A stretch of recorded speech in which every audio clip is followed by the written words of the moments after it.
আমাদের যত এনআইডি আছে তার মধ্যে 50% হলো যে ভুয়া জন্ম তারিখ, যে হেডমাস্টার জন্ম তারিখ বসে আছে, এবং বেশিরভাগের জন্ম তারিখ হলো 1 জানুয়ারি।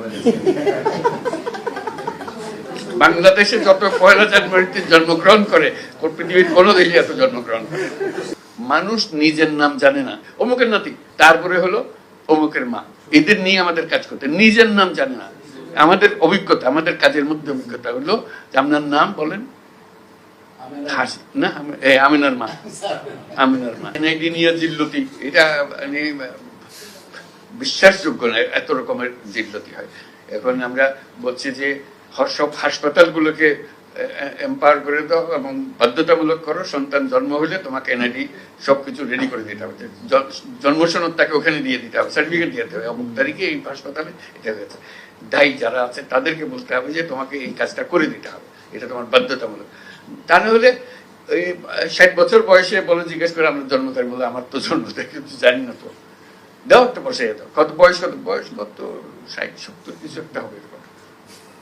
মানুষ নিজের নাম জানে না, এদের নিয়ে আমাদের কাজ করতে, নিজের নাম জানে না। আমাদের অভিজ্ঞতা, আমাদের কাজের মধ্যে অভিজ্ঞতা হলো যে আপনার নাম বলেন, না আমিনার মা, আমিনার মা। তাকে কোনোদিন বলা হয়নি তার নাম কি, অমুকের মেয়ে হয়ে সে জন্মগ্রহণ করেছে, অমুকের ছেলে হয়ে সে জন্মগ্রহণ, অমুকের ছেলে, ওকে অমুকের নাতি, তারপরে হলো অমুকের মা, তারপরে হলো অমুকের শাশুড়ি, ইত্যাদি ইত্যাদি। এইগুলো কাজে নাম তার নাই। কাজে তাকে নাম দেওয়া, তারিখ স্থাপন করা, আমাদের যত এনআইডি আছে তার মধ্যে 50% হলো যে ভুয়া জন্ম তারিখ, আরো বেশি হইতে পারে। আর আমার জন্ম তারিখ তো আমাদের জানা নেই কেউ। এইভাবে আমরা হয়েছে।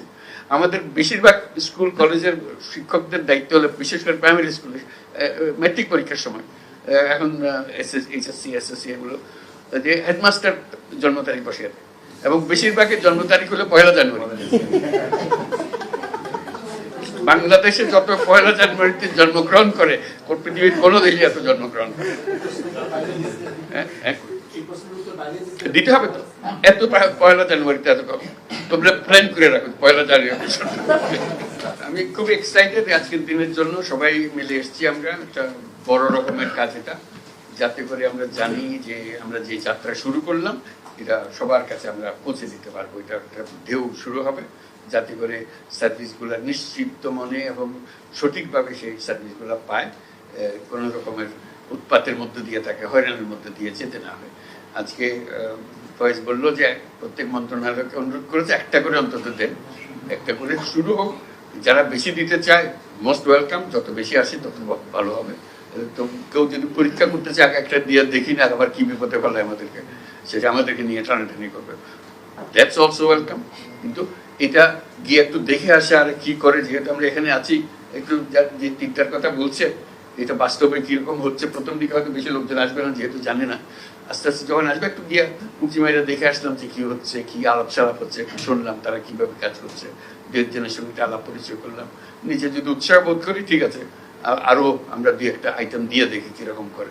আর যদি মনে হচ্ছে আমার আইটেমটা দিছিলাম কিন্তু ভালো করছে না, একটু ড্র করলাম, আবার দেখলাম কিভাবে করলে এটা সঠিক হবে।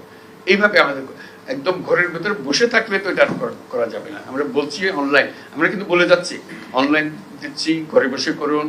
এটা ঘরে বসে চাইতেও আরো ঘনিষ্ঠ, ঘরে বসে করা তার কোনো নিয়ন্ত্রণে আমি খুঁজেও পাচ্ছি না। এটা অন্তত গিয়ে দেখে আসতে পারতেছি কে কি করছে, কিভাবে হচ্ছে, কয়টা করেছে, কি ধরনের সার্ভিস লোকে পছন্দ করছে।